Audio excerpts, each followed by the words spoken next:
Os resultados e números da Maratona Internacional de São Paulo, o lançamento do Corre Supra 2 da Olímpicos e os melhores brasileiros. E umas provas aí que rolaram na Europa esse final de semana. Vamos começar mais um Corrida no Ar.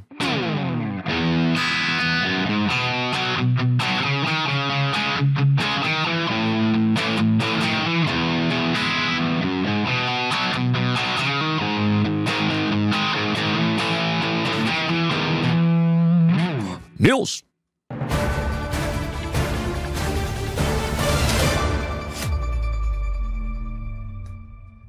E aí, pessoal, tudo bem? Eu sou o Sérgio Rocha, esse aqui é o Corrida no Ar News.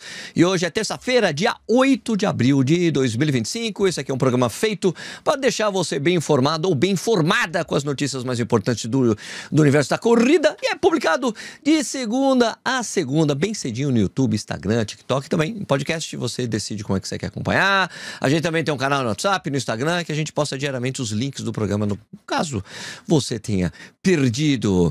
Beleza, olha, então, os resultados da Maratona de São Paulo foram publicados oficialmente ontem por volta das 8 horas da manhã. E agora podemos falar dos números. A gente só tinha lá 10 e 5, não tinha os números em si. Então vamos falar o seguinte, nos 42 quilômetros foram 4.823 corredores, nos 21 quilômetros 6.952, nos 10 quilômetros 3.212, nos 5 quilômetros 1.755, que dá um total de 16.742 corredores nesse evento, como um todo, tá? Então, ó, os 42 quilômetros, a maratona aumentou 25% o número de concluintes.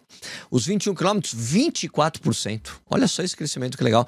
Nos 10 quilômetros, 9%, e nos 5 km caiu 4%. Então, o total do evento em relação ao ano passado para esse ano cresceu 17%.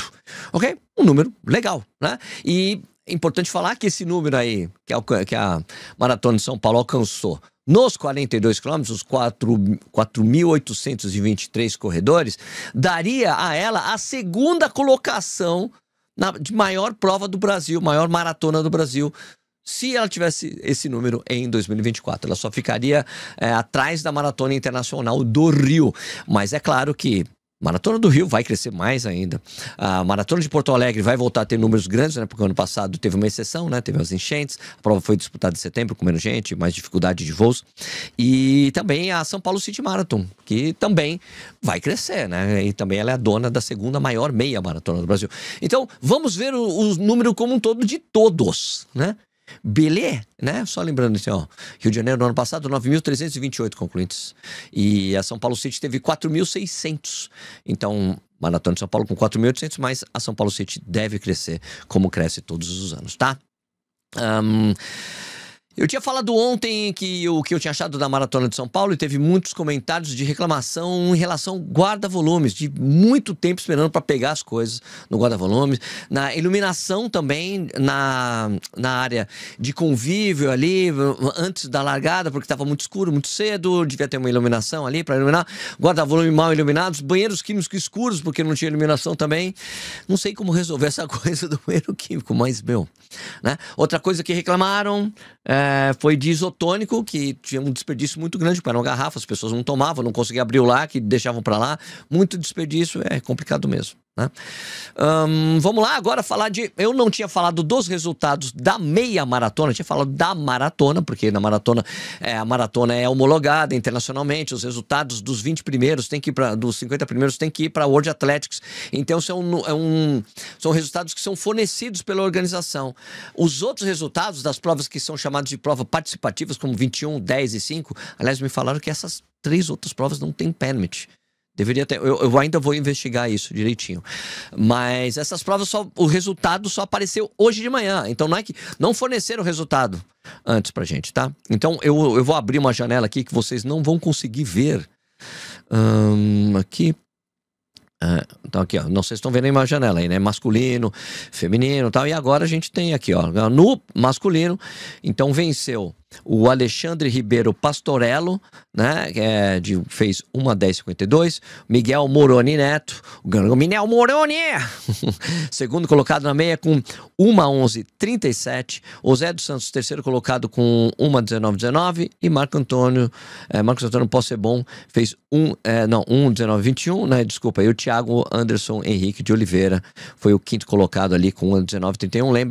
Lembre que o Giovanni foi desclassificado porque ele largou junto com a Lígia da maratona. Foi uma coisa correta, mas foi causada pelo organizador da prova. Cara, uma história muito, muito complicada e chata que aconteceu.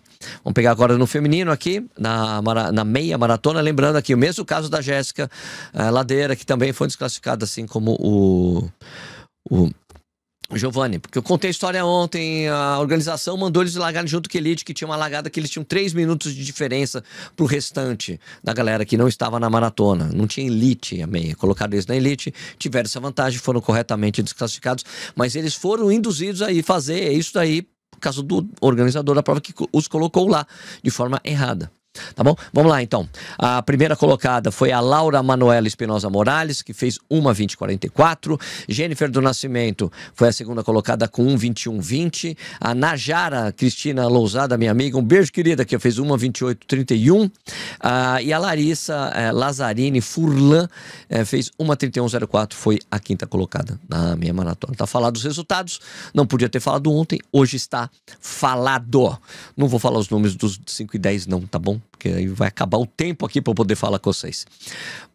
Vamos aqui, outra coisa importante é que agora a Vulcabras ali, né, dona da Olímpicos, está falando abertamente do Supra 2. Eu mesmo gravei um vídeo em collab com a Olímpicos lá na maratona mesmo, para falar com os atletas da Olímpicos que tinham corrido com o protótipo do Supra 2, né? Eu conversei com eles para saber, né, e tá isso gravado, tá no meu perfil do Instagram, tá? Porque é feito em colaboração com a Olímpicos. E agora tem um vídeo aqui com o CEO da Vulcabras, né? O Pedro Bartelli, falando aqui sobre o Supra 2. Vamos acompanhar. Deixa eu só acertar aqui o áudio para dar certinho. Vamos lá. Estou aqui na minha mão com o protótipo do Supra 2 assinado pelos campeões da Maratona Internacional de São Paulo, que aconteceu ontem. Esse foi o nosso tênis, o protótipo camuflado utilizado ontem, que venceu o primeiro, o segundo e o terceiro lugar, tanto do masculino quanto do feminino. Esse tênis vai chegar nas lojas a partir de maio. Se você quiser saber um pouco mais, nos siga no meu perfil ou no perfil da Olímpicos. Aí, Pedro Bartelli falando que o tênis já vai chegar nas lojas em maio. Então estamos próximos. Hoje é dia 7 de abril.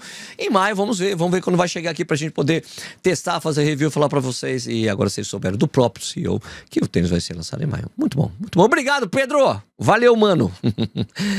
Bueno, o que eu tenho que falar mais agora? Eu publiquei ontem, tradicionalmente no Corrida no Ar, no Instagram, eu coloco uma lista dos melhores brasileiros amadores em provas no exterior. Fiz isso novamente. Agora peguei algumas provas que levam bastante brasileiros para correr. Aqui temos aqui os melhores brasileiros na Maratona de Milão. Milão é uma cidade maravilhosa. Conheço a Catedral de Milão, cara, uma coisa de louco. O Parco Sampione, que tem até uma pista de atletismo e um castelo. Demais. Bom, vamos lá. No masculino, o melhor foi o Vitor Belli de Carvalho, com 2:53:04. Valeu, cara. Parabéns aí. E a Letícia Leal dos Santos, melhor brasileira em Milão, 3:10:10. Parabéns aí pra vocês dois. Aqui tem a lista completa dos 5 melhores, tá bom? Na Maratona de Viena, melhor brasileiro, Daniel Furst, com 2:58:13. Olha só que interessante. De novo, essa aqui eu acho que é uma das listagens que isso acontece pela primeira vez. Na Maratona de Milão, olha. Melhor homem, 2:53. Melhor mulher, 3:10, ok? E aqui, olha só o que acontece aqui na Maratona de Viena, que as duas aconteceram no domingo. Daniel Furst fez 2:58:13 e a Simone Ferraz, que foi a melhor brasileira, fez 2:53:19. Então eu acho que é uma das primeiras vezes desses programas dessas listagens que eu coloco aí, que o tempo da mulher foi mais rápido do que o melhor homem. Achei máximo. Aí, parabéns, Simone. Legal demais. Ok, quem mais aqui? A gente pegou aqui... peraí, eu mudei de post. Ou seja, para mudar de imagem. Peraí, aqui. Opa, beleza, aqui. Teve a meia maratona de Praga, que acontece no sábado. O pessoal, inclusive, A Júlia 7 e o Júlio 7 estavam lá correndo a prova, né? O Henrique da Sub4, que é parceiro aqui do Corrida no Ar, estava lá também. Então, o melhor brasileiro foi o Ricardo Reus Cardoso com uma 25,04. Aí, parabéns, Ricardão. E a Tatiana Valério, melhor mulher, com uma 28,48. Parabéns pra você também. Daí, no dia seguinte, tem a Maratona de Belém. Muita gente faz isso lá, tá? Corre Praga e Belém, são próximas, dá pra pegar um trem e ir pra lá. Tranquilo demais. Então, lá, o Fábio Leite... O Fábio por que aquele Leite? Porque eu vi Elite, falei Leite. Fábio Jesus, que foi o Elite, ele fez uma 2,56, certo? Mas depois da Elite, David da Silva Nunes foi o melhor brasileiro com uma 13,26. E a Paula Moreira da Gama, melhor brasileira, com uma 35,34. Parabéns aí pra vocês. Beleza? Vamos ler alguns agora dos comentários da edição de ontem. Né? Ontem eu falei basicamente o que tinha rolado na Maratona de São Paulo e a 14ª colocação no Fábio Jesus na meia de Belém. Aliás, falando sobre isso, Carlinhos mandou uma mensagem pra mim falando, Sérgio, que eu adivinhei mesmo. Eu falei, acho que o Fábio deve ter sofrido com frio. E realmente ele teve cãibra, né? Tava com muito frio na mão e tal. Daí foi difícil pra ele. Mas isso eu acho que faz parte de se conhecer nessas situações. E a experiência de correr na gringa serve exatamente pra isso. Pra ver o que precisa melhorar pra próxima. Então, valeu, Fabião. Foi muito bem.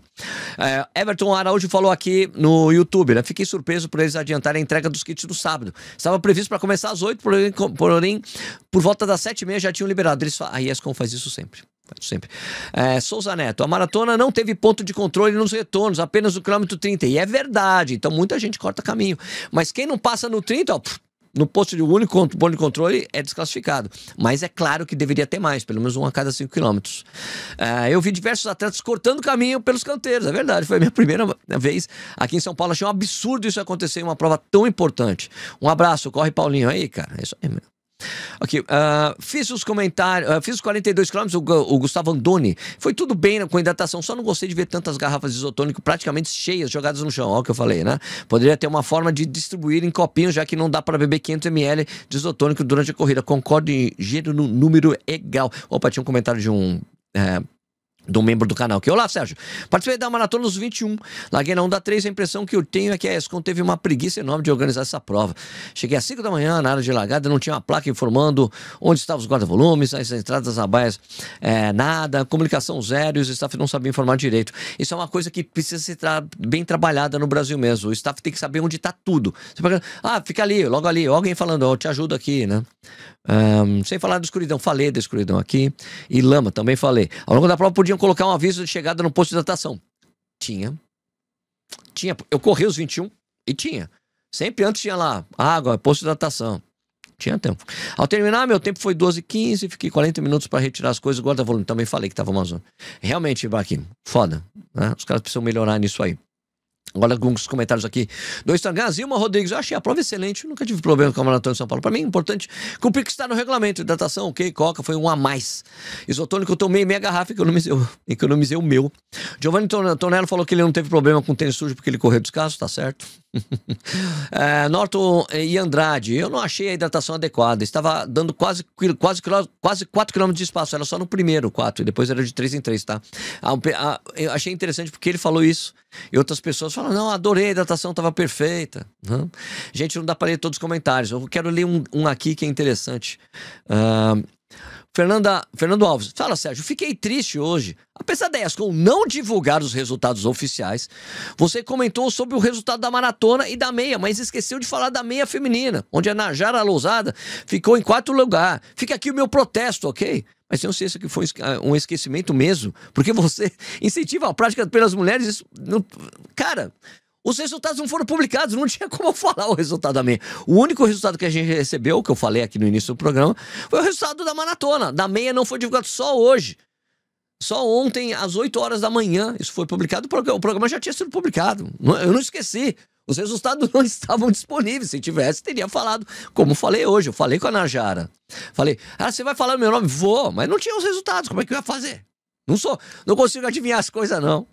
Gente. Então é isso aí. Gente, eu queria agradecer demais a audiência de vocês. Aliás, que música que eu toquei hoje? Vocês devem saber, né?